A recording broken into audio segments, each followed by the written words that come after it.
So our body's response to stress is to release a hormone called cortisol. In rats, that same hormone is called corticosterone. This hormone will travel through our bloodstream and it will affect any tissue that expresses the receptors that corticosterone or cortisol will bind to. Now, one of these tissues that expresses a lot of these receptors is the hippocampus. So naturally, the hippocampus and its function for learning and memory will likely be affected by differing levels of corticosterone. In the hippocampus, we have a really fascinating mix of two different kinds of receptors, and we have the mineralocorticoid receptors and the glucocorticoid receptors. The mineralocorticoid receptors actually have a higher affinity for corticosterone, so they're going to attract and bind corticosterone a lot more tightly than the glucocorticoid receptors. Now, this causes a really interesting phenomenon, which allows most of the mineralocorticoid receptors to be saturated at a lower concentration because they're going to fill up first.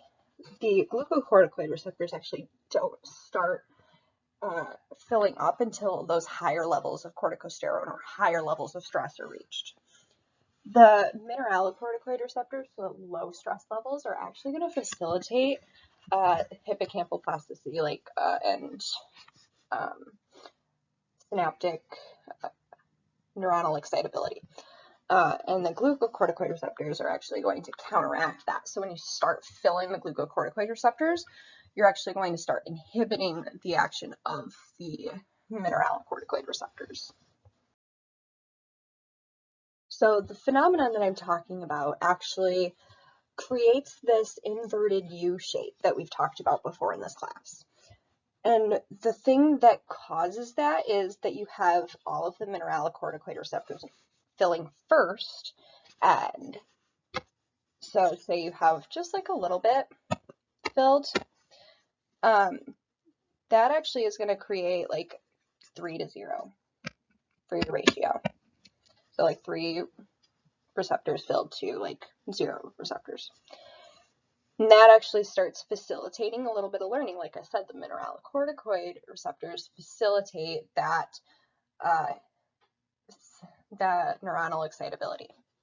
Now, once you start filling more and you increase that ratio even higher, you have a 5-0, so a larger difference between the two amounts, you actually are reaching the peak at neuronal excitability there. And the ability for the neurons to actually retain that excitability. And then once you start actually evening that out a little bit, so say 5-5, which is a 0, you're on the decline. And you're actually heading back towards levels of dysfunction, so this graph says. So do we all have the same amount of stress receptors in our hippocampus? Well, not really. And you can see that because we all respond to stress differently. In rats, they've studied what we call epigenetic reprogramming. So after these rats are born, they're exposed to their environment. And their environment in this case is mainly mom and mom's care. So in rats, they have licking and grooming, which exposes the rat to a tactile stimulation. Long story short, downstream signaling. It starts opening up these histones, unwinding this DNA, exposing this DNA so it can be read. So when you read that DNA, you can actually start transcribing some proteins, and that's how you end up with more glucocorticoid receptors. Now, if you aren't giving these rats the tactile stimulation, they're not triggering that downstream signaling response. So this actually stays in its like wound state. You can't access the DNA to read it, and therefore you can't make those proteins. So you actually end up with less stress receptors. And that is one of the things that they looked at in this study. So the study we're going to talk about today is maternal care and hippocampal plasticity. Evidence for experience-dependent structural plasticity. So structural changes in the hippocampus caused by experience, or the mother's tactile stimulation in this case for licking and grooming. altered synaptic functioning, and differential responsiveness to glucocorticoids and stress. In this paper, the authors hypothesized that differences in maternal care, so high licking and grooming versus low licking and grooming, will result in different hippocampal responses to stress, and they base this off of different behavioral studies that have looked at differing amounts of care, so high licking and grooming versus low licking and grooming, and seeing that you're actually having impaired cognition and impaired forms of learning and memory in tasks like spatial recognition and context-based recall, which are all important for the hippocampus, and especially the CA1, which is where you actually see these two receptor types. The first thing the researchers did was establish that high licking grooming offspring are going to show more stress receptors than the low licking grooming offspring. The second thing they wanted to do is they wanted to see how low levels of corticosterone, representative of like what's normally circulating through your body in like everyday non-stressful situations, and how that affected the activity or the memory of the neurons in the hippocampus. So what they did was they took our hippocampus here, and they have like the CA1 pathway, and they took some electrodes and they stuck one here to stimulate and like here to record. And they recorded the activity of these neurons in response to a really fast rapid fire stimulation. They wanted to see if that actually increased the amount or like the memory of these neurons to remember that stimulation and keep that like high energy. So the low licking and grooming, or the high licking and grooming animals, say for instance we have like 5 receptors that can be filled. So you're actually going to fill all of the mineralocorticoid receptors, and you're going to have peak learning and memory, peak neuronal excitability. They're living their best life. Now, in the low licking grooming animals, if you give them that same amount of corticosterone, they're actually going to start inhibiting that neuronal activity because you're actually starting to get into the glucocorticoid receptors. And they did find that.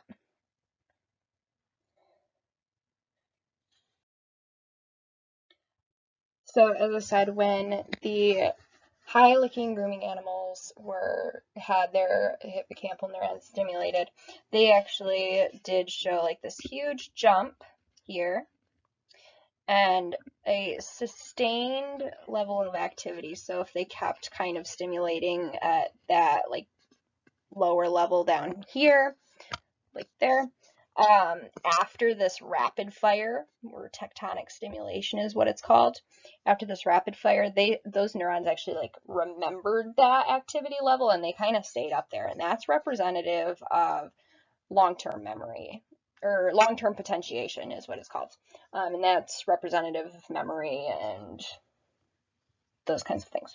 So if you actually take the low licking and grooming offspring, they didn't do so hot, and like I said before, didn't really kind of move at all. And they had a little bit of growth there, but not too much sustained neuronal excitability. So you actually see those like 3 mineralocorticoid receptors kind of being inhibited by those 2 glucocorticoid receptors. So in this case, in low stress environments, the low licking and grooming offspring are not really at their peak. So are they really ever at their peak? So next thing to do is to see how these animals respond in high stress situations. So before I said let's use 5 as an example, and we filled up 5 mineralocorticoid receptors, high licking and grooming offspring were living their best life. Let's use 10 now. So now we've filled up all of the mineralocorticoid receptors. Now we are moving on to the glucocorticoid receptors, which inhibit that synaptic activity. And then you're at like a 5-to-5 ratio now of MRs to GRs. And if you remember that graph, a low ratio again we'll put us about here on that decline. So impaired learning and memory, impaired synaptic activity. So in the case of the high licking and grooming animals with the high levels of corticosterone, you actually don't see that huge jump like you do with the basal levels of corticosterone. In this case, it's a vehicle, so it's not really any corticosterone at all, which that's one of the things I didn't like about the study. I would have liked to see the comparison between the two, like the low corticosterone and the high corticosterone. But I digress. So the low licking and grooming offspring didn't really have much to lose here. They already did a pretty crappy job in the low stress situations with learning and memory. So what could possibly go wrong when given high amounts of stress? Well, actually nothing. It actually got better for them. So remember, they had only about like 3 mineralocorticoid receptors in our little example. So they kind of like maxed out at 3. So if we still took that example of 10 from before, we've still got 7 left over, so that's actually creating a high ratio. And if you look at the graph again, that'll probably put us maybe like here, which is like that peak neuronal excitability, peak performance. And we did see that. So if you take the low licking grooming animals and the high amounts of corticosterone, when you do that tectonic stimulation, that rapid fire stimulation, those neurons actually are able to excite to a level that they can retain that stimulation or retain that memory of the stimulation, and actually gave improved performance of the neurons under the high amounts of corticosterone. So how would this translate behaviorally?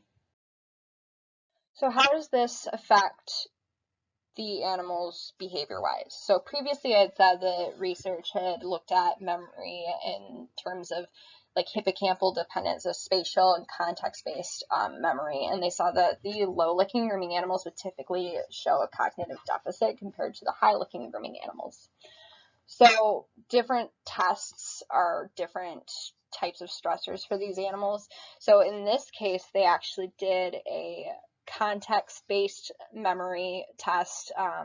They put the animal in the box, they would give it a minute to explore and kind of create that spatial memory, and then they would shock them, and then they would take them out of the box, and the next day they'd put them back in the box, and if the animal kind of was like, hey, wait a minute, this box I remember is the one that you get shocked in, they would start freezing and kind of showing that behavior that they actually like remembered that this box had that association with the shock. If they didn't remember that box had an association with a shock, then they would just kind of ignorantly be like exploring the box and normal behavior like they saw the day before when they did like before they got the shock. So this study, we want to look at like the hippocampal dependent task, which is the one that I just talked about. And you actually did see a significant increase in freezing in the low licking and grooming offspring compared to the high licking and grooming offspring. So in what this is saying is that the low licking and grooming offspring actually, when given that high stress situation like that shock, they actually were able to form a more solid memory than the high licking and grooming offspring.